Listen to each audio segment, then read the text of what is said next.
आमंत्रित करना चाहूँगी परम पूज्य कथावाचक श्रीमान सुनील कौशल जी महाराज को। महाराज जी श्रीमद् भागवत कथा, श्री राम कथा और अन्य धार्मिक एवं आध्यात्मिक कथाओं का पूरे भारतवर्ष में वर्णन करते हैं। आपसे अनुरोध है कि अपने उद्बोधन से इस सभा का मार्गदर्शन करें।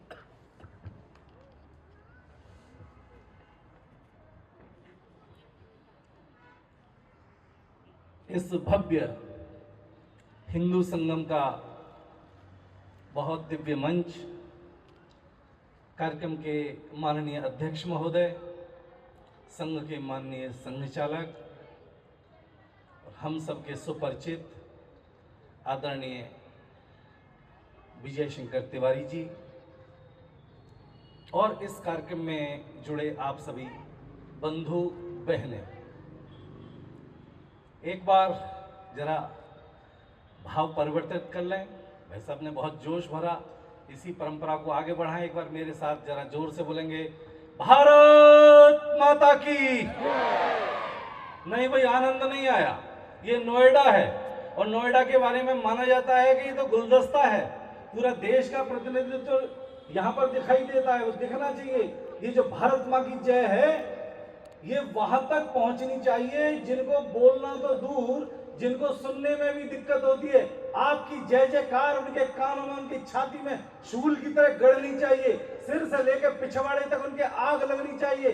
दोनों हाथ उठाकर मेरे साथ बोलेंगे, भारत माता की, भारत माता की, वंदे वंदे। अब जरा लग रहा है कि आप लोग हिंदू संगम में आए हुए हैं। हिंदू सम्मेलन की आवश्यकता क्यों पड़ी, इसको समझ लीजिए। जिस समय यह अखंड भारत का स्वरूप है, जिस समय भारत स्वतंत्र हुआ, उस समय भारत का वर्गमील जो क्षेत्रफल था वो 45 लाख वर्गमील था। और जब भारत स्वतंत्र होकर हमको मिला, वो वर्तमान में केवल 33 लाख वर्गमील भूमि है। 12 लाख वर्गमील भूमि कहां चली गई आखिर? ये विचार हर हिंदू के मस्तिष्क में जीवित रहना चाहिए। उसके लिए ये हिंदू संगम, हिंदू सम्मेलन किए जा रहे हैं। शाबाश, यही चाहिए जोश, बिल्कुल। और मैं ये कहना चाहूंगा कि आप लोग जो यहां आए, बहुत अच्छी बात है, लेकिन एक सूत्र बना लिए, अपने जीवन में कम से कम एक दिन तो करना ही पड़ेगा। छुट्टी का जिस दिन भी होता है, रविवार तो मिलता ही है, उस दिन अपने बच्चों को जरूर उंगली पकड़कर मंदिर लेकर जाना शुरू करिए। ये जो बीज है, ये इसी अवस्था में पड़ेगा इनके मस्तिष्क में। बड़े हो जाएंगे, चिंता मत करना, लेकिन जब कभी भी उनको अनुकूल अवसर मिलेगा, उनको याद आ जाएगा कि मेरे दादू, मेरी दादी एक मुझे लेके जाती थी, बचपन में मंदिर में लेके जाती थी। इस चित्र को याद करिए। डेमोग्राफी चेंज हो गई भारत की, उसके कारण से भारत माँ बिल्कुल खंड खंड हो चुकी है। भारत माँ की दोनों भुजाएं पाकिस्तान और बांग्लादेश के रूप में कट चुकी हैं। भारत माँ के श्री चरण श्रीलंका के रूप में हमसे अलग हो गए। भारत माँ के माथे की बिंदी कश्मीर बिल्कुल पूछने को, अलग होने को तैयार बैठा था। ये तो भगवान की कृपा मानिए। और मेरा ऐसा मानना है कि मैं अब तक ये समझता था कि हिंदू समाज 5 साल में एक बार जागता है भाई, और वो दिन होता है जिस दिन इलेक्शन होता है। और उस दिन भी ढंग से जागता नहीं है, केवल जरा सी अंगड़ाई लेता है। आप सब जैसे लोग जब उनके घर जाके बार बार बेल बजा के, बार बार फोन करके उनको जब खटखटाते हैं, तब वो थोड़ा सा निकलता है। और उसका परिणाम देखिए कि अभी हिंदू समाज ने अपनी आंखें नहीं खोली है, ढंग से मुट्ठी नहीं बांधी है, केवल एक उंगली उठाई। इसी एक उंगली की पावर है कि आपने इस पूरे देश का सिनेरियो बदल दिया। इस एक उंगली के पावर के कारण आज हम लोग इतने शान से खुलेआम हिंदू सम्मेलन कर रहे हैं, बेरोक टोक। ये कैसे हो पाया? चूंकि ये मान्यता है कि हिंदू समाज सोता रहता है। इसी सोए हुए हिंदू समाज को जगाने के लिए आज पूरे देश में 80,000 से ज्यादा कार्यक्रम हो रहे हैं। हम साधु संत हैं, हमारा तो कोई मतलब नहीं इन सब चीजों से, लेकिन ऐसे क्या कारण बने कि सब साधु संतों को अपने मठ मंदिर छोड़कर, ध्यान धारणा समाधि को छोड़कर समाज के बीच में गांव गांव जाना पड़ा, नगर नगर बस्ती बस्ती जा रहे हैं। उसका एकमात्र कारण है बंधुओं बहनों कि अब हिंदू जागृत हो गया है और ये जागरण का सूत्र जीवित रहना चाहिए। आप सोच कर देखिए, अपने ऊपर गर्व करिए कि हम ऐसी गौरवशाली परंपरा, हमारा इतना अतीत गौरवशाली, और हमको बिल्कुल कभी गौरव की अनुभूति नहीं होती। भारत माँ की ये स्थिति देखिए, हर माँ बाप जब संतान को जन्म देता है वो इस अपेक्षा के साथ जन्म देता है कि मेरे बच्चे, मैं इनको पालूंगा, पोसूंगा, बड़ा करूंगा, पढ़ाऊंगा, लिखाऊंगा, तो इनके कारण से मेरा बुढ़ापा अच्छा कटेगा। तो भारत माता को कभी नहीं लगता होगा क्या कि मेरे बच्चे इतने समर्थ हो गए, इतने सामर्थ्यवान हो गए, अब कम से कम मेरा जो कष्ट है उसे दूर करेंगे। आज मेरे साथ अपने मन में संकल्प करिए, और ये सूत्र है जीवन का कि संकल्प से सिद्धि मिलती है। हमारे घर में जब भी कोई आचार्य आते हैं, पंडित जी आते हैं, कोई भी धार्मिक अनुष्ठान करने, तो सबसे पहले संकल्प कराते हैं, क्योंकि बिना संकल्प के कोई भी अनुष्ठान पूर्ण नहीं होता। आज मेरे साथ अपने मन में संकल्प करिए, हर हिंदू के जीवन का यह संकल्प होना चाहिए, मैं इसी जन्म में इन्हीं नेत्रों से भारत माँ के अखंड स्वरूप का दर्शन करूंगा। ये प्रत्येक हिंदू के जीवन का संकल्प होना चाहिए। कभी हमारे मन में ये भाव नहीं आता कि भारत माँ खंड खंड हो चुकी है? हम सब लोग आस्थावान हिंदू हैं। हम लोग ये जानते हैं कि पृथ्वी पर 52 शक्तिपीठों की मान्यता है, 51 मान लीजिए, 52 मान लीजिए शक्तिपीठों की मान्यता है। और दुर्भाग्य देखिए कि वो जो 52 शक्तिपीठ हैं उनमें से 8 शक्तिपीठ आज हमारे पास नहीं है। आखिर हम किस मुंह से, कहां और कैसे देवी के मंदिर में चले जाते होंगे? वर्ष में 2 बार 9 दिन की हम उपासना करते हैं, नवदुर्गा की उपासना करते हैं, और उसके नवदुर्गा के 8 शक्तिपीठ आज हमारे पास नहीं है। दुर्भाग्य देखिए, क्षत्रिय समाज की जो कुल देवी है मां हिंगलाज भवानी, आज वो हमारे पास नहीं है। वो पाकिस्तान अफगानिस्तान के बॉर्डर पे जो हिंदकुश पर्वत है, हिंदकुश पर्वत में मां हिंगलाज भवानी का शक्तिपीठ है। 5 वर्ष पहले वहां के मुख्य पुजारी का तालिबान ने अपहरण करके गोली मार दी। उसको छोड़ दीजिए, हमारे घर के बिल्कुल बराबर में बांग्लादेश है। मैं पिछले 36 दिन से लगातार ये देख रहा हूं, इन 36 दिनों में 39 हिंदुओं की हत्या हुई है, निरपराध हिंदुओं की हत्या। लेकिन हमारे ऊपर कोई अंतर नहीं पड़ता। हमको लगता है कि तो बांग्लादेश की बात है, घर घर बांग्लादेश बनने को तैयार। मैंने तो सोशल मीडिया पे देखा, अभी ये घटना हुई थी कि वहां के कॉलोनी में जो मेड वगैरह सब आते हैं और किसी के साथ कोई बात हो गई, सारे रोहिंग्या जो मेड थी वो सब आकर इतनी पत्थरबाजी करी, पूरी कॉलोनी घेर ली। आप लोग ये समझते हो कि आप सेफ हैं, सेफ नहीं है, घिरे हुए हैं। ये विचार, हम समाज के चौकीदार माने जाते हैं, साधु समाज के पहरेदार और चौकीदार माने जाते हैं। हम पूरे देश में इसीलिए घूम रहे हैं, जागते रहो, जागते रहो। हम तो जगाने आए हैं, जागना आपको है। ये विचार जागृत रहना चाहिए और अपने ऊपर गर्व करिए कि हम लोग कैसी पवित्र भूमि में जन्मे। भारत जैसी भूमि में हमको जन्म मिला। संसार में जितना भी भूभाग है उसमें केवल एकमात्र भारत ऐसा भूभाग है जहां परमात्मा स्वयं जन्म लेता है। दुनिया में और कहीं भगवान खुद नहीं आता। अपने ऊपर गर्व करिए। जब भगवान राम बनकर आते हैं तो भी इसी भारत भूमि में आते हैं, कृष्ण बनकर आते हैं तो भी इसी भारत भूमि में आते हैं, वाराह बनकर आते हैं तो भी यही सूरों की धरती पर आते हैं, परशुराम बनकर आते हैं तो भी यहीं आते हैं, और आगे कल्कि बनकर आएंगे तो भी यहीं आएंगे। और आनंद देखिए, दुनिया के और जितने भी मत पंथ हैं उनमें से किसी के पास भी ये विशेषता नहीं कि उनका जो भी गॉड है, उनका जो इष्ट है, जो खुदा है, वो खुद नहीं आता। अब इस्लाम को देखिए, इस्लाम के मानने वालों का जो खुदा है तो खुदा खुद नहीं आता, तो वो किसको भेजता है? वो किसी पैगंबर को भेजता है, वो किसी नबी को भेजता है।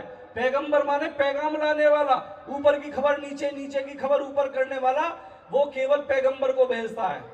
और क्रिश्चियंस को देखिए, जिस पाश्चात्य संस्कृति के आप इतना अंधानुकरण कर रहे हैं, आंखें बंद करके उसको फॉलो करते हैं, उसके पीछे दौड़ते हैं, उनका जो गॉड है वो गॉड खुद नहीं आता, तो वो गॉड किसको भेजता है? वो जीसस को भेजता है।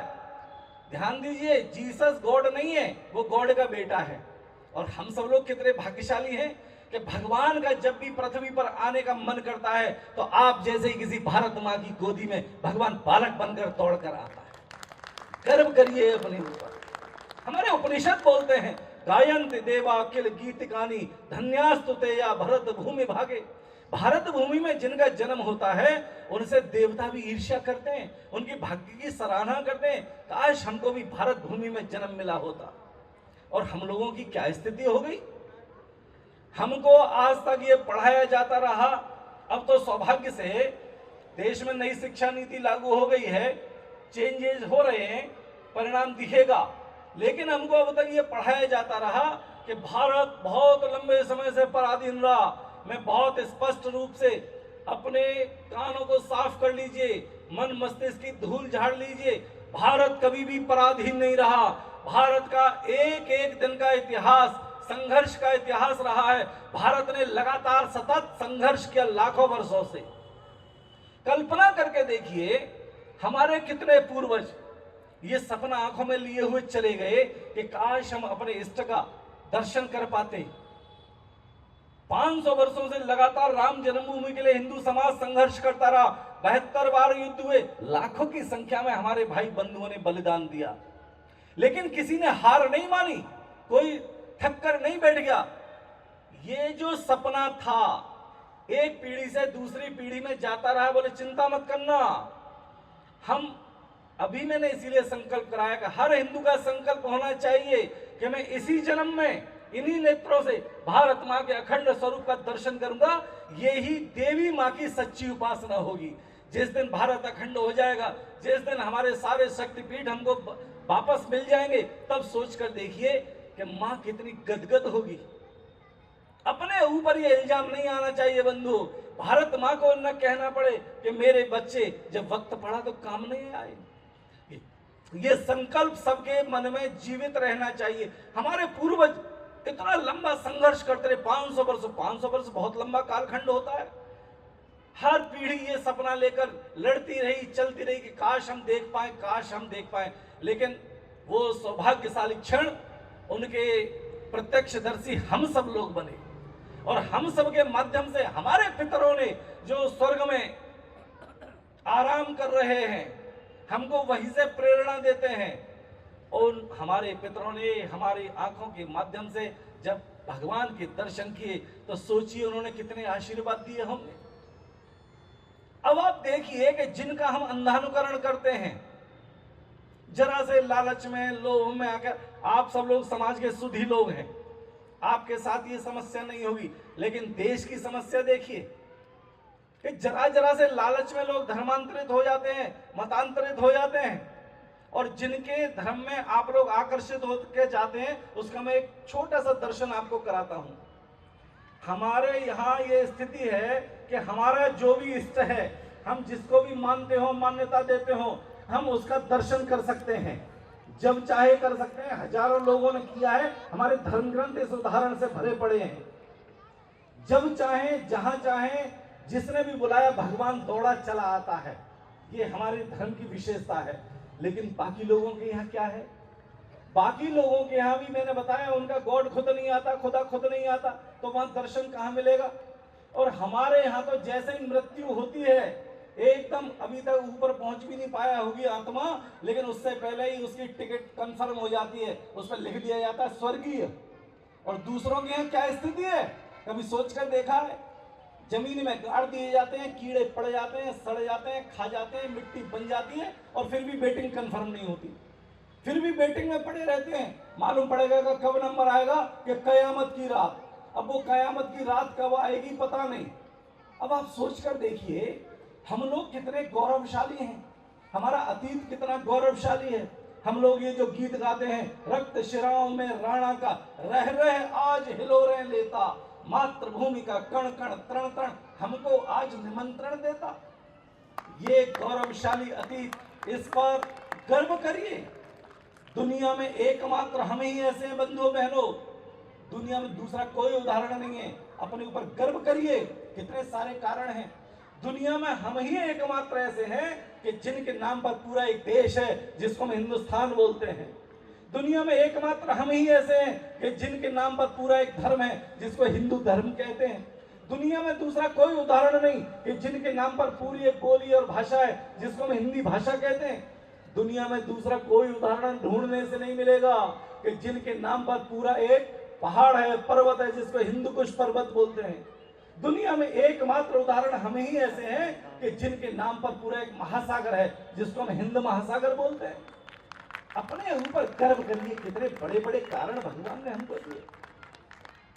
दुनिया की सबसे पवित्र भूमि, सबसे सुंदर भूमि, भगवान को जब आवश्यकता होती है, जब भगवान को समाज में मर्यादा स्थापित करनी होती है, भगवान राम बनकर आते हैं, भारत में आते हैं।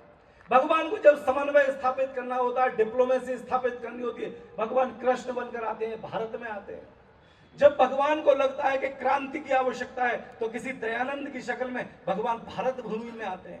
और जब लगता है कि पूरा संसार बिल्कुल युद्ध से बहुत आप्लावित है, तब भगवान बुद्ध के, महावीर के रूप में भारत भूमि में ही प्रकट होते हैं। दुनिया में और कहीं भगवान नहीं आते। आप सब लोग समाज के बड़े गुणी, सुधी और विद्वान लोग हैं। मैं तथ्य के साथ आपको एक बात बता रहा हूं। आज दुनिया में एक मूवमेंट चल रहा है जिसको बोलते हैं एक्स मुस्लिम मूवमेंट। ध्यान से समझ लीजिएगा, अपने मोबाइल पर सर्च करेंगे आपको समझ में आ जाएगा। दुनिया के बड़े बड़े सेलिब्रिटी आज इस्लाम को छोड़ रहे हैं। कारण क्या है उसका? उसका कारण ये नहीं है कि भारत ने कभी तलवार के बल पर विजय पाई हो, या 2 बोरी चावल के बल पे कन्वर्जन कराया हो, या धन के बल पे, धन के लालच से किसी को कन्वर्ट कराया हो, कभी नहीं।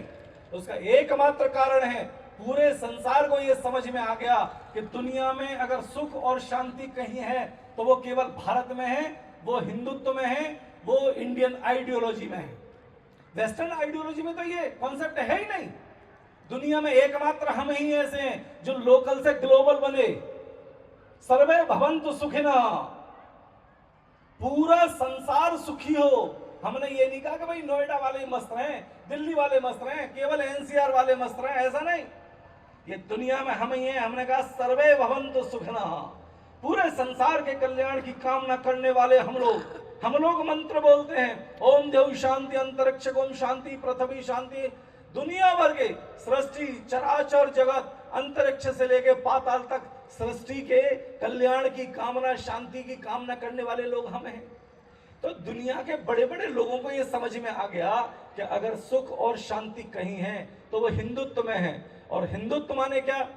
1992 में सुप्रीम कोर्ट ने ये डिसीजन दिया, ये मेरी डेफिनेशन नहीं है। सुप्रीम कोर्ट ने कहा कि भाई हिंदुत्व कोई केवल धर्म नहीं है, कोई जाति नहीं है। हिंदुत्व एक विचार है, हिंदुत्व एक जीवन जीने की पद्धति है। और वो कैसी पद्धति है?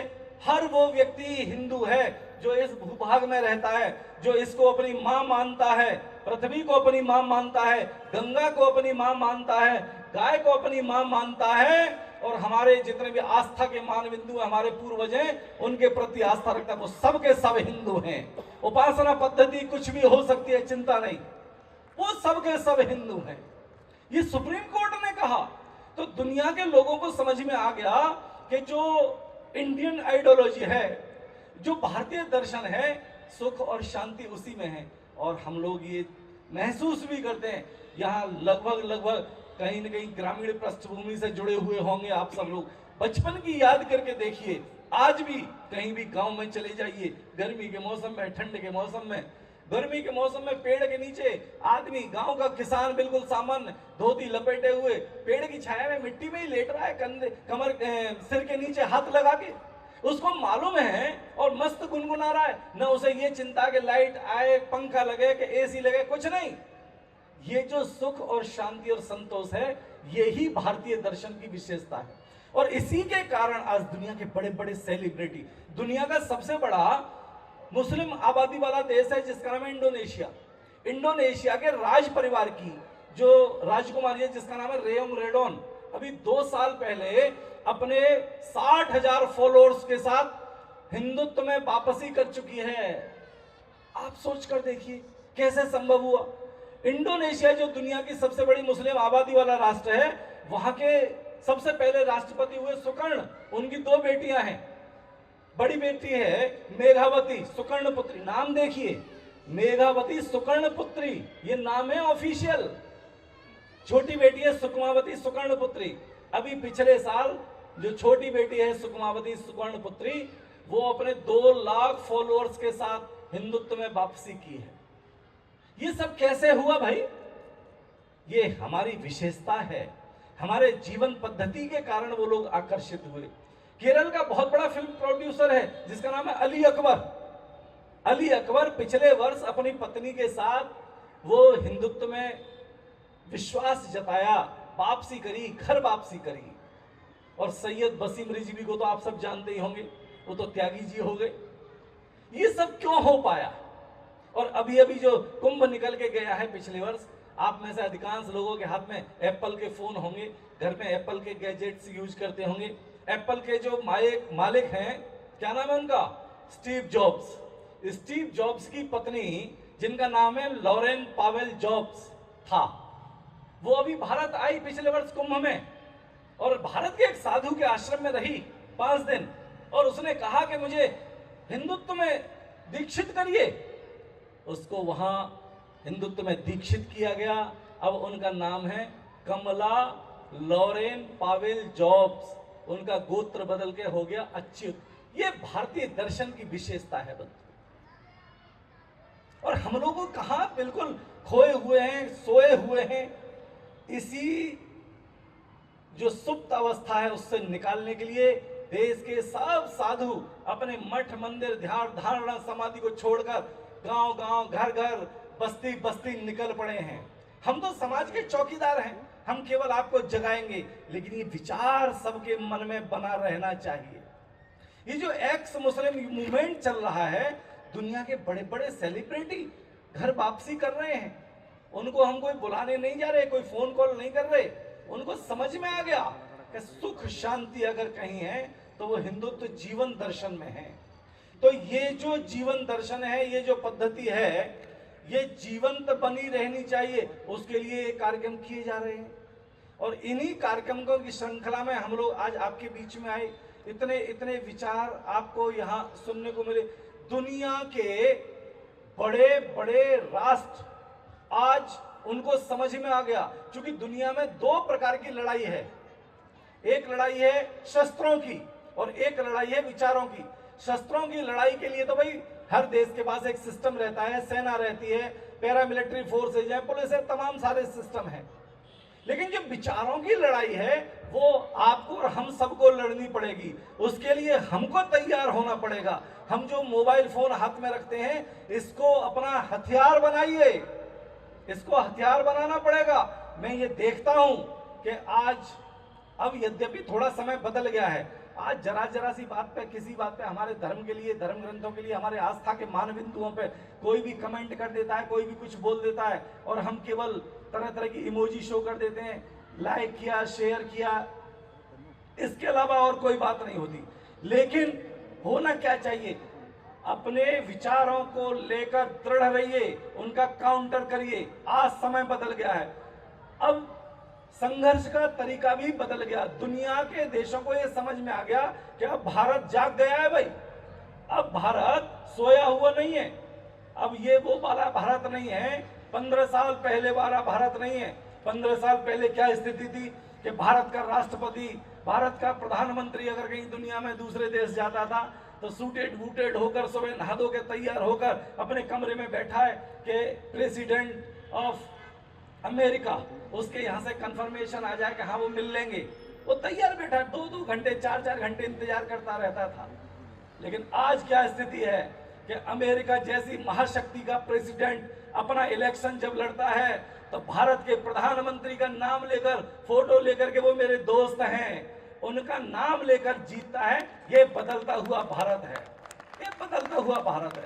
और भारत की एक पहचान है कि भारत किसी को छेड़ता नहीं।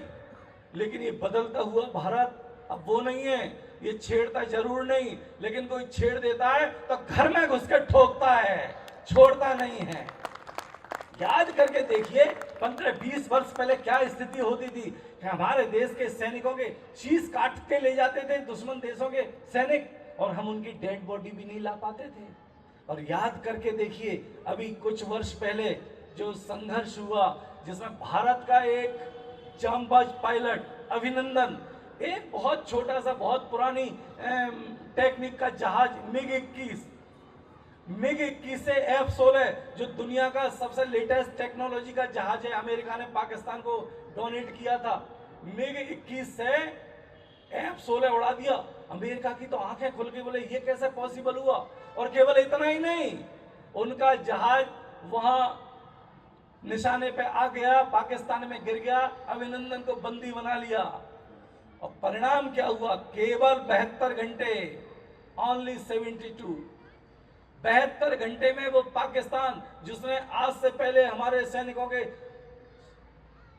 जो शहीद हो गए, उनके डेड बॉडी भी नहीं लौटाई थी, वही पाकिस्तान अभिनंदन को जीजा जी कह के बॉर्डर पे वापस करने आया है। सर ये आपका है, ये है बदलता हुआ भारत। ये कैसे हो पाया? ये आपके संगठित शक्ति के कारण संभव हो पाया। दुनिया में और कोई ताकत नहीं है। हमारे उपनिषद साफ बोलते हैं, वीर भोग्य वसुंधरा। दुनिया में अगर आप सामर्थ्यशाली रहेंगे तभी आपको सम्मान मिलेगा। अब मुश्किल क्या है कि देखिए, हम तो साधु हैं भाई, हम बोल सकते हैं इन चीजों को और बोलेंगे। हम नहीं बोलेगा तो दूसरा कोई नहीं बोलेगा। समस्या सबसे बड़ी आ रही है परिवारों को लेकर। अब मुश्किल क्या है, एक बेटा होता है, एक बेटी होती है, बेटी शादी होकर ससुराल चली गई, एक बेटा है वो हायर एजुकेशन के लिए कनाडा चला गया, ऑस्ट्रेलिया चला गया, अमेरिका चला गया, वो लौट के नहीं आता। मम्मी पापा घर में अकेले, वो कहता है पापा आपने जो जितना बड़ा बड़ा नेटवर्क, एम्पायर, एस्टेट खड़े करे, 4-4 फ्लैट लेके डाल दिए, इतना बड़ा बिजनेस करे, वो नहीं लौट के आता। फिर क्या होता है, इतने बड़े घर में, इतने बड़े बंगले में 2 बुढ़े बुढ़िया पड़े रह जाते हैं, नौकर भी नहीं रख पाते, डर के मारे का पता नहीं कब गर्दन काट के भाग जाए। हम बात करेंगे हिंदू राष्ट्र की, बात करेंगे हिंदुत्व की, लेकिन वो केवल मोबाइल तक शेयर होगी। जब हमारे पास एक अकेला बेटा होगा तो हम उसको क्या करेंगे? देश के लिए लड़ने के लिए बॉर्डर पे भेज देंगे क्या? या राष्ट्र का, धर्म का काम करने के लिए, साधु होने के लिए भेज देंगे क्या? संभव ही नहीं है। अकेले बेटे को तो लॉकर में बंद करके रखना पड़ता है। जो मैं देखता हूं वो बता रहा हूं। मोहल्ले में भी झगड़ा हो जाता है, मम्मी पापा कहते बेटा तू अंदर जा, हम देखेंगे। वो खिड़की में से झांक के देखते हैं। अब सोच कर देखिए कि एक एक संतान से क्या हम उपलब्धि ले पाएंगे। और इसका एक और बड़ा दुष्परिणाम यह है कि अब सामाजिक रिश्ते खत्म होते जा रहे हैं। ताऊ कहां से लाओगे, चाचा कहां से लाओगे, मौसी कहां से लाओगे, सब चीजें खत्म होती जा रही है। ये सब चीजें बनी रहनी चाहिए हम सबके ध्यान में। इसके लिए ये हिंदू सम्मेलन आयोजित किए जा रहे हैं। इनका कोई और उद्देश्य नहीं है, ध्यान से समझ लीजिए। सब साधु संत इसीलिए अपने अपने मठ मंदिरों को छोड़कर आपके बीच में आ रहे हैं। तो कृपया जो बातें मैंने कही उनका ध्यान रखिए। संगठित होना पड़ेगा। अगर संगठित नहीं होगे तो घर घर बांग्लादेश बनने के लिए तैयार है। आप ये मत सोचना कि आप बहुत सेफ हैं, बड़ी सोसाइटी में रहते होंगे, वहां एंट्री पे फोन से पूछा जाता होगा, एंट्री नहीं होती होगी। समझ लीजिएगा, ये नोएडा की घटना थी जो मैंने अभी बताई, कितने पत्थरबाजी हुई कि सबको नानी याद आ गई होगी।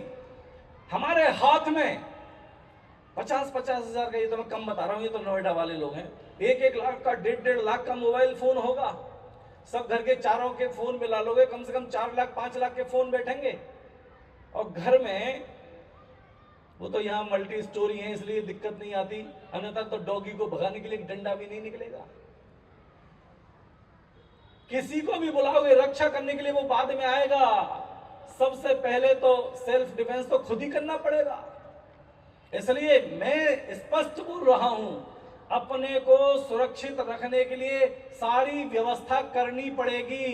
ध्यान से समझ लीजिएगा, जो भी आप मदद मांगेंगे वो सब बाद में आएगी। सबसे पहले आपको अपने आप फेस करना पड़ेगा। दूसरी चीज, एक शब्द हम सुनते हैं जिहाद। अब जिहाद का स्वरूप बदल गया है। अभी तक हमने लव जिहाद सुना था, चलता है, क्योंकि हम पे कोई असर नहीं पड़ता ना। लव जिहाद, उसके बाद आया लैंड जिहाद। वो तो अच्छा है कि प्रदेश में योगी बाबा की सरकार है, जल्दी सुनवाई हो जाती है, बुलडोजर पहुंच जाता है। अन्यथा तो 4 ईंट कहीं रख दो और 15 दिन बाद उस पर एक हरे रंग से पोत दो या हरी चादर उड़ा दो, एक नया हो गया लैंड जिहाद तैयार। अब इससे भी आगे, चूंकि नोएडा में हैं आप लोग, एनसीआर में रहते हैं, यहां की बहुत घटनाएं आती हैं। जो सब्जी बेचने वाले हैं, फल बेचने वाले हैं, जिनको आप बढ़िया खरीद के ला रहे हो, उन पे वो शूशू का स्प्रे करते हैं। जिनको आप लेकर आते हैं, जिनको आप व्रत में खा रहे हैं, पी रहे हैं, सोचना पड़ेगा, ध्यान से समझिए, व्यवहार करिए, सामने वाले को देखकर व्यवहार करिए। कौन व्यक्ति है, 4 दुकान छोड़नी पड़े, 8 दुकान ढूंढ कर लाइए, अपने हिंदू भाई से व्यवहार करिए, कम से कम शुद्ध तो मिलेगा। अपना पैसा किसी विधर्मी के पास तो नहीं जाएगा। ये जो थूक जिहाद चल रहा है, हर चीज में थूक कर रहे यार, कहां तक बचोगे। और अब तो इससे भी ज्यादा, चूंकि यहां से जुड़ी हुई घटनाएं हैं, जिम जिहाद बहुत चल रहा है। अरे भाई, जिम जा रहे हो बहुत अच्छी बात है, लेकिन जरा ध्यान तो रखिए। इसलिए मैं कहना चाहूंगा, यहाँ युवा तो बड़े कम संख्या में बैठे हैं, बाकी तो सब अच्छी एज के। देखिए, अपनी बेटी बचाइए और बहू लेकर आइए, मन को बड़ा करिए, अपनी बेटियों को बचाइए और उन परिवारों में से बहू लेकर आइए। अगर हिंदू समाज में से एक हिंदू कम होता है तो 2 दुश्मन बढ़ते हैं। एक हिंदू कम होगा, हमारी बेटी अगर विधर्मियों के चंगुल में फंस गई तो 2 शत्रु पैदा होंगे। इसलिए बंधु, अपने बच्चों के साथ उनको विश्वास में लीजिए। हमारे बेटे बेटियां, प्लीज बहुत सावधानी की जरूरत है। आज वैचारिक युद्ध की आवश्यकता है। वैचारिक युद्ध के लिए अपने को तैयार करना पड़ेगा। अपने बच्चों के साथ कॉन्फिडेंस में उनको लीजिए, उनके साथ अच्छा व्यवहार कीजिए, देखिए किनके साथ उनकी दोस्ती है, संबंध है, कहां जाते हैं, क्या करते हैं, ये करना पड़ेगा अगर बेटी बचानी है तो। सरकार ने वैसे ये सूत्र नहीं दिया कि बेटी बचाओ। और देखिए कि हमारे प्रदेश के यशस्वी मुख्यमंत्री, उन्होंने केवल नारा नहीं दिया, उन्होंने सूत्र दिया। उन्होंने कहा कि भाई एक रहोगे तो सेफ रहोगे। वो ऐसे ही नहीं बोला है, एक रहोगे तो सेफ रहोगे, और भैया बटोगे तो फिर यही हाल होगा। नक्शा ही देखना पड़ेगा पर हमको। भारत माता के टुकड़े हो गए, जहां जहां हिंदू कम हुआ देश में, वो स्थिति ये थी। इसलिए बंधुओं बहनों, अपने को अकेला मत मानिए। पूरा संगठित हिंदू समाज आज बदलते हुए भारत से पूरी दुनिया आशंकित है। 21वीं सदी भारत की सदी है। इसलिए मैं आपको बार बार आह्वान कर रहा हूं, कृपया संगठित रहिए। उपनिषद हमारे यहाँ बोलते हैं, सर्वे हिंदवे सहोदरा सर्वे, सब हिंदू आपस में भाई भाई हैं। न हिंदू पतितो भवेत, कोई हिंदू छोटा नहीं, कोई बड़ा नहीं। भगवान स्वयं कुरुक्षेत्र के मैदान में गीता में स्वयं बोले हैं, ममे वांशो जीव लोके जीव भूता सनातना। सब प्राणियों के अंदर पिता के रूप में तो मैं ही विद्यमान हूं। तो जब हम सब एक ही पिता की संतान हैं, हम सबका ईश्वर एक है, तो हम कहां से छोटे बड़े हो गए। ये जो विचार आया, ये केवल पॉलिटिकल जो लोग हैं, राजनीतिक पार्टियां, उनके कारण आया। हमारे धर्म ग्रंथ हमको स्पष्ट बोलते हैं, साधु संत हमको स्पष्ट बोलते हैं, हम सब आपस में भाई भाई हैं। इसी विचार को अपने को जीवित रखिए। मेरी बहुत बहुत शुभकामनाएं, बहुत बहुत धन्यवाद।